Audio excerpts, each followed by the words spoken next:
Kag sa numero 1 sa mga balita subong adlaw.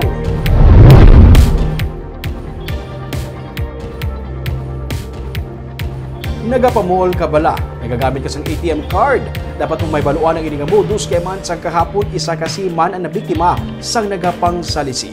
Ginatunan pa sa PNP kung bala kabayan ini sila sang sindikato nga nagapabiktima sa mga mall goers. May report si Nico Delfin.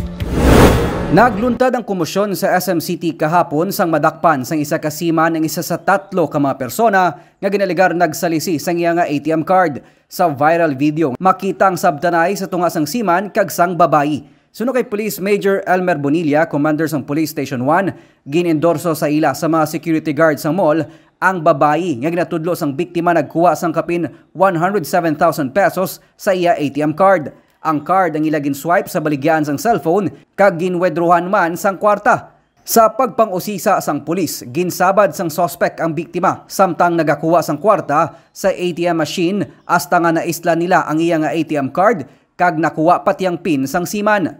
Withdraw siya sa Ayala dila sa isa ka ATM machine.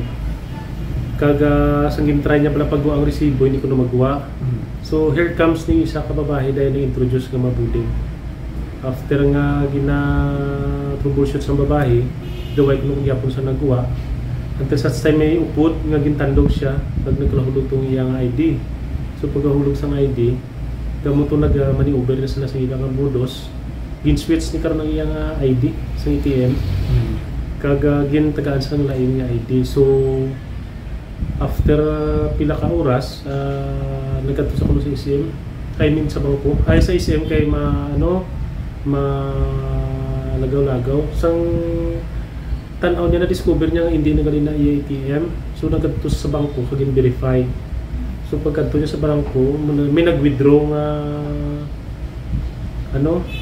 gin-swipe kuno sa isa ka baligyan cellphone dra worth more than 80,000. So amo to nagidali-dali sa kadto dito. Kag positively identify ni sang biktima ang mga babae, ang babae I mean. So that's why ginhold ni sa mga gwardiya kag turn over diri sa ato sa police station. May duha pa ka mga kaupdanan ng suspect o galing suno kay Bonilla, wala man nag-file sang reklamo o kung nagpa-blatter man lang ang seaman matapos ang ila pag-aregluhan ng isang suspect. Gani ila man ginbuyan ang suspect. Ginpakamaya tani namon nga file sa complaining suspect para matrace nato kung sino mga food niya. Galing kay Tido, nag-arigluhanay naman sila. Kuha niya totalan ng kuha ng kuha siya ng karta. Refund siya. So, on our part, hindi naman natin siya di ma-hold. Tinamit tali ma-file agin natin sa complaint para trace up natin kung sino pa din mga food niya.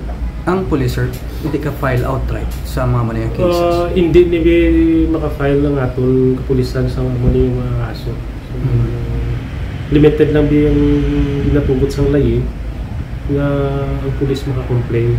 Ginausisa karon sang kapulisan kung bala kabahin ang 3 sa grupo sa mga sindikato nga nagapangayaw para mangsalisi ilabi na sa mga nagakadto sa mall sa Bacolod.